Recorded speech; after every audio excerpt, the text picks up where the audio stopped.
Mon âme soupire près toi et mon esprit en moi te cherche. Toi seul est le désir de mon cœur et je dis, je suis à toi. Tu es mon bouclier, ma force, le roc sur qui j'ai fondé ma vie. Toi seul est le désir de mon cœur et je vis pour t'adorer. Et je vis pour t'adorer. Moi je vis pour t'adorer. Moi je vis pour t'adorer. Alléluia. Gloire à Jésus-Christ de Nazareth. Moi, je vis pour louer le Seigneur. Moi, je vis pour adorer le Seigneur. Moi, je vis pour célébrer le roi des rois. Moi, je vis pour le lever. Moi, je vis pour l'exalter. Moi, je vis pour le glorifier. Et toi, mon frère, pourquoi tu vis? Pourquoi tu vis, bien-aimé dans le Seigneur? Alléluia. Bien-aimé Seigneur, je vous salue dans le précieux nom de notre Seigneur Jésus-Christ de Nazareth. Je suis la servante de Dieu, le pasteur Jaspe, et en ce jour, je suis là pour bénir Dieu pour vos vies. Je suis là pour recommander notre semaine à la grâce de Dieu. Je suis là pour qu'ensemble, nous puissions, oh oui, intercéder. Je suis là pour que effectivement nous puissions partager un tant soit peu la parole de Dieu. Je vais vous conduire dans les Écritures. Et pour cette exhortation, cette semaine, le Seigneur a mis dans mon cœur cette parole qui est dans le livre de Psaume. Psaume, le chapitre 1. Voilà, Psaume, le chapitre 1, du verset 1 au verset 6. Et je fais la lecture. Heureux l'homme qui ne marche pas selon le conseil des méchants, qui ne s'arrête pas sur la voie des pécheurs, qui ne s'assied pas en compagnie des moqueurs, mais qui trouve son plaisir dans la loi de l'Éternel et qui la médite jour et nuit. Il est comme un arbre planté près d'un courant d'eau qui donne son fruit en sa saison et dont le feuillage ne se flétrit point. Tout ce qu'il fait lui réussit. Il n'en est pas ainsi des méchants. Ils sont comme la paille que le vent dissipe. C'est pourquoi les méchants ne résistent pas au jour du jugement, ni les pécheurs dans l'assemblée des justes, car l'Éternel connaît la voie des justes et la voie des pécheurs mène à la ruine. Alléluia, que le nom du Seigneur soit béni. Amen, amen, amen, amen. Alors, de quoi il s'agit dans ce merveilleux texte de la parole de Dieu? Dans ce texte de Psaume 1, il est question de deux hommes, deux voies et deux destinées. Et la composition même de ce texte est assez claire. Ce texte est composé de deux strophes. D'accord? De deux strophes, dont 3 versets dans chacune de ces strophes-là.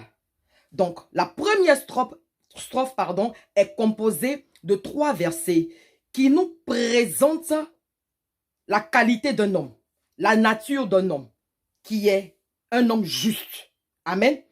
Et la deuxième strophe nous présente une autre qualité, une autre nature d'un homme qui est méchant. Alléluia. Donc,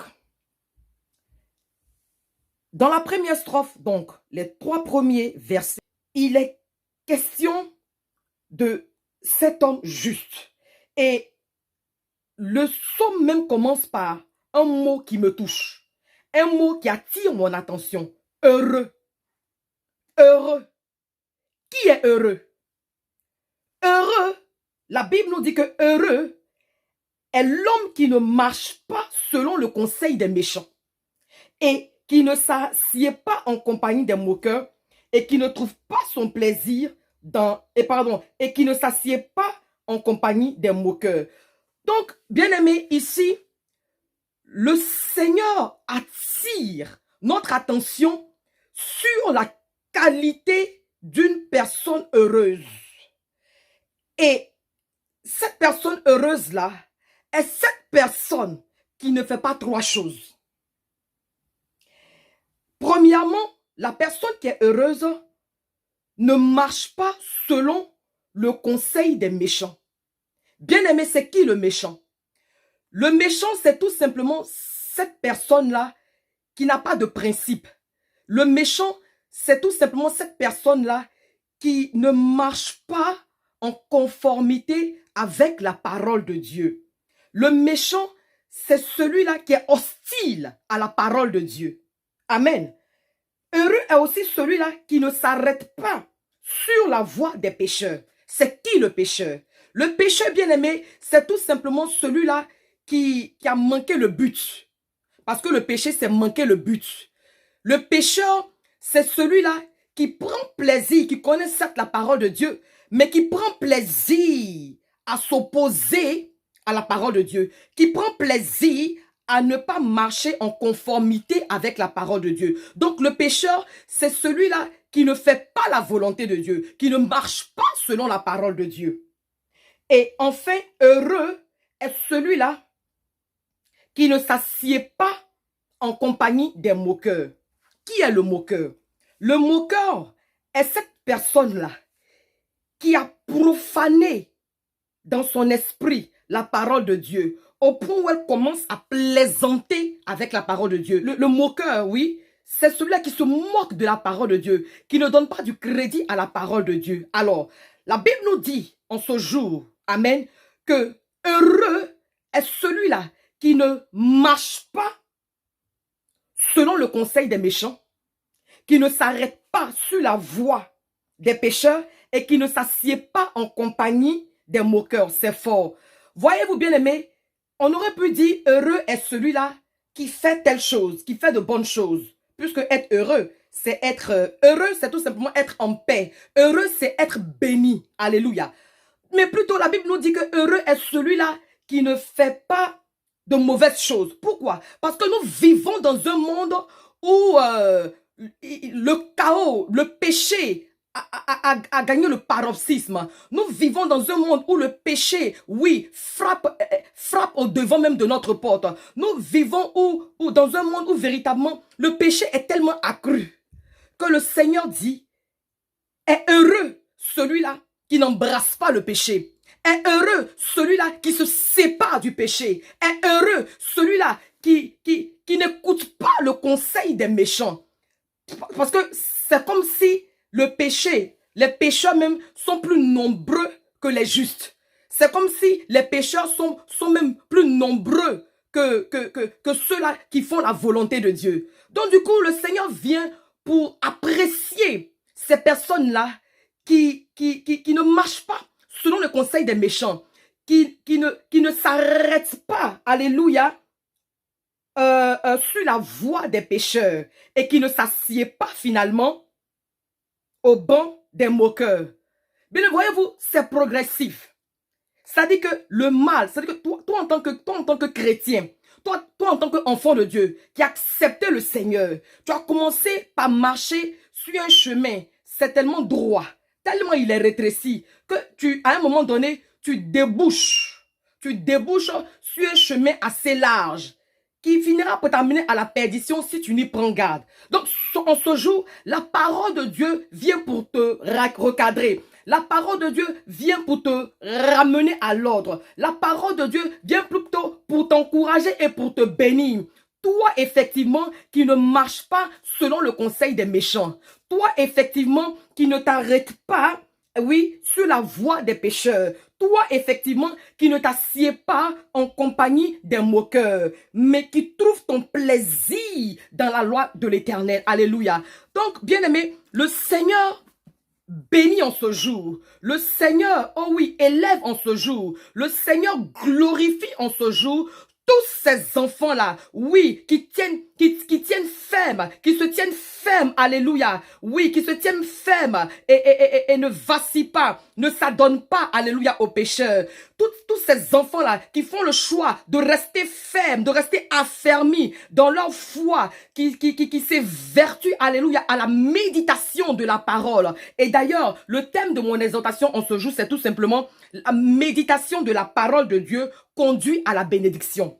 Oui, la méditation de la parole de Dieu conduit à la bénédiction. Alléluia. Parce que quand tu médites la parole de Dieu, c'est quoi méditer? Méditer, c'est une lecture pieuse de la parole de Dieu. Méditer, c'est passer du temps dans la présence de Dieu et chercher à comprendre par l'Esprit de Dieu, bien entendu, ce que la parole de Dieu dit. Donc, un exemple assez simple, quand tu lis la parole de Dieu et que tu découvres, par exemple, que le Seigneur te dit que toi, enfant de Dieu, tu ne seras point à la queue, mais tu seras à la tête. Quand tu médites cette parole de Dieu-là, et qu'effectivement la réalité te montre que tu es pratiquement en train de tirer le diable par la queue, tu ne vacilles pas, tu restes serein.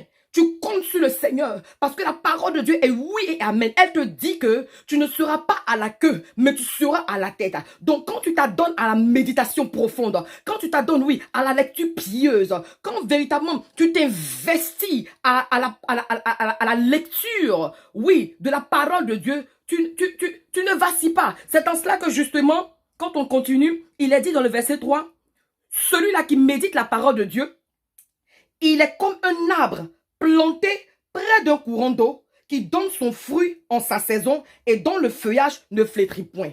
De quoi il s'agit ici? Bien aimé, nous sommes cet arbre-là, oui, qui est planté, oui, en Christ en fait. La Bible dit dans le livre de Jean, oui, que si nous demeurons en Christ et que Christ demeure en nous, nous allons produire des fruits. Nous allons porter des fruits et beaucoup de fruits. De quels fruits il s'agit ici? Et d'ailleurs, laissez-moi vous dire que ces fruits-là ne vous servent pas à vous-même directement, mais ces fruits-là, oh oui, sont pour la bénédiction de notre entourage. Et les fruits dont il s'agit ici se trouvent dans le livre de Galates 5, verset 22. Vous lirez, vous trouverez l'amour, la paix, la joie, la bénignité, la patience, la douceur, la maîtrise de soi, la bienveillance et toutes ces choses-là. Voilà. Donc, quand tu es enraciné en Christ, parce que justement tu médites la parole de Dieu, tu es béni, tu es heureux, tu es dans la paix. Tu n'es pas inquiet, tu ne vacilles pas, tu ne trembles pas. C'est-à-dire, peu importe les difficultés, peu importe les problèmes, toi, tu ne trembles pas. Tu es serein, tu es imperturbable. Parce que la parole de Dieu que tu as méditée te mettra au large. Par contre, la deuxième strophe qui part du verset 4 au verset 6 nous montre effectivement cette deuxième catégorie de personnes qui est cet homme méchant. Qui ne trouve pas son plaisir dans la méditation de la parole de Dieu. Cet homme méchant qui s'est séparé de la loi de Dieu. Cet homme méchant qui s'est séparé, oui, alléluia, des Écritures, qui ne met pas en pratique, qui n'observe pas du tout la parole de Dieu. Cette catégorie de personnes-là, sa fin est terrible. Et alors, la Bible dit que ces méchants-là, oui, ils sont comme la paille que le vent dissipe. Oui, parce que quand tu ne bâtis pas sur Jésus-Christ qui est le rocher inébranlable, quand il y a tempête, quand il y a les vicissitudes, quand il y a les problèmes, oh oui, parce que tu n'as pas de foi, tu n'es pas enraciné. Tu n'es pas enraciné, donc du coup, les problèmes t'emportent. Les problèmes, oh oui, te donnent de couler en fait. Alléluia. Donc en ce jour, je veux véritablement encourager des personnes, oh oui, à la méditation de la parole de Dieu. Je veux vous encourager à tourner votre regard dans la parole de Dieu. Puissez-vous puiser dans la parole de Dieu toutes vos ressources, toutes vos semences, alléluia, pour pouvoir avancer dans la vie, pour pouvoir avancer dans votre marche chrétienne. C'est très, très, très important. Aujourd'hui, nous marchons, nous courons, nous faisons beaucoup de choses, mais n'oublions pas l'essentiel. Pour qu'éventuellement on puisse tenir, pour qu'éventuellement nous puissions, oh oui, résister au malin, nous devons, oh oui, nous retrouver dans la présence de Dieu en train de méditer sa parole. Alléluia. Oui, n'écoute pas le conseil des méchants.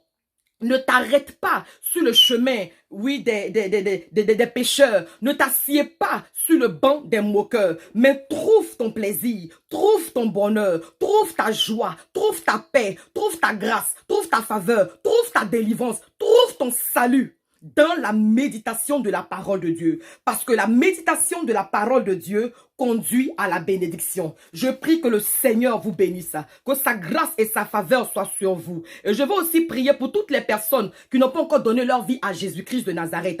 De là où vous êtes, je m'associe avec vous pour demander pardon à Dieu pour vos péchés. Et je prie qu'effectivement, le sang de Jésus-Christ vous lave, que le sang de Jésus-Christ vous purifie. Acceptez le Seigneur en ce jour. Donnez votre vie au Seigneur. Et effectivement, vous serez plantés comme un courant. Vous serez plantés, alléluia, oui, comme un après d'un courant d'eau qui donne de ses fruits en sa saison. Et le Seigneur prendra entièrement soin de vous. Si cela vous intéresse, sentez-vous libre de nous contacter afin qu'ensemble, nous puissions prier avec vous et vous accompagner, alléluia, de votre croissance spirituelle. Que Dieu bénisse votre semaine. Que Dieu bénisse vos familles, que Dieu bénisse vos projets, les 14 jours qui restent dans ce mois de mai, que le ciel soit ouvert, que la main de Dieu, oh oui, soit déposée sur vous, que toute âme forgée contre vous soit nulle et sans effet. Réussissez, progressez, avancez dans le nom de Jésus-Christ de Nazareth. Que la méditation de la parole de Dieu soit de taille, soit de mise, alléluia, dans vos vies. N'écoutez point le conseil des méchants, ne marchez pas selon le conseil des pécheurs et ne vous asseyez pas, alléluia, sur le banc des moqueurs, mais trouvez votre plaisir, trouvez votre joie, trouvez votre paix, trouvez votre enthousiasme, trouvez, alléluia, votre salut dans la méditation de la parole de Dieu. Que Dieu vous bénisse dans le nom de Jésus. Amen.